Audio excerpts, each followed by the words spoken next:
You can't not everyone's going to agree with you, and they have more free because you're not in person.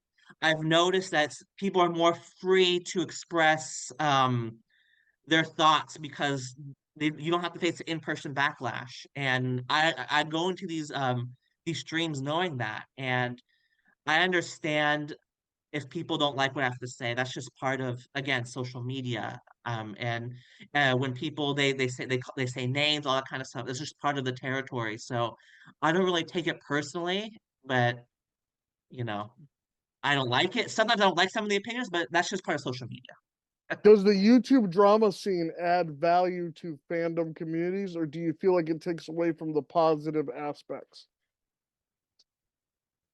It's not so much the positivity. I mean, people need to know the drama because there, like Zachary Taylor McGinnis, for example, there are people that when they found out, they wanted to walk off from convention. Like Tom Kenny, for example, people didn't know whether he was booked by Zach or not, whether Zach was representing him, and they threatened to leave the Hmm. convention if um, he was supported.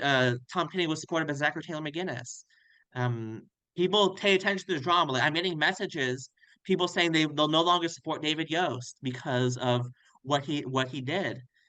People pay attention. Now, do I believe that people will get canceled because of the drama? No, I don't. But people, they do pay attention. They watch the drama, and whether it's positive or not, it's not really that relevant because if that's what's going to deter you from being a fan, then maybe you weren't really a fan. Because if you're a fan of something, some little drama is not going to deter you from being a fan. That's not how it works. But it might deter you from being supporting a certain actor or actress. Do you feel there are misconceptions about you as a person or your intentions with these public disputes on his channel?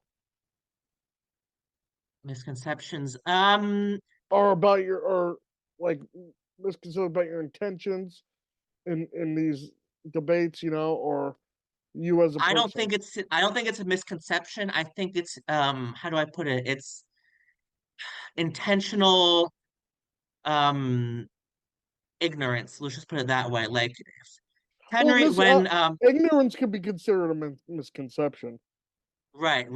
But like when they misinterpret my intentions on like when I go on stream, like people accuse me of taking things out of context, for example. That's just one example. Because they question my credibility. That's just one example. That attack, by the way, Henry knows it's BS. Most people know it's BS because when you take context of a situation, there's two definitions of it. There's one is like let's say my trip to Ranger Stop Atlanta. The context of that trip involved many things. Where I went to eat, what vendors I looked at, the architecture of the building. There's different contexts that form the my experience at Ranger Stop Atlanta. And whether I mentioned Henry's name or not, he might think that that was justified in my how I was treated. I guess that's fair. But he tried to use that to discredit what I was saying about me, Steve Cardenas taking issue with me mentioning Galactic Productions and calling security on me. That's not really fair, but he knows this, and he used that attack to put doubt into what I was saying. And I know it's for entertainment purposes. I say it's to grow his channel, and then people think they start questioning my credibility. So they start thinking, "Oh, you're saying this for this reason," but no, I'm saying it because it's what happened and these attacks are BS. And so people might think I'm doing it for a certain reason, but in reality, I'm just reporting what happened because Henry did ask me to talk about that situation. So there are misconceptions, yeah, for sure. But Despite it's the drama, you're clearly passionate about Power Rangers and other fandoms. What drew you to Power Rangers in the first place?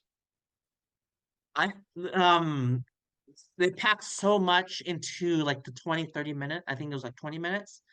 There was like action, there was like and then they would go back to the juice bar and then like then the action and then there would be like the martial arts and it'd be kind of cool to see that like quote unquote normal people doing martial arts the way that they do because most people think only like martial artists could do martial arts, but in reality, people of all walks of life could do it as well. So the fighting, all the monsters, all of it was packed into a short period of time. So that's what really drew me to Power Rangers. And one character in particular, Tui Trang, she just oozed grace and confidence. I really liked her character, so that's what really drew me to the Power Rangers.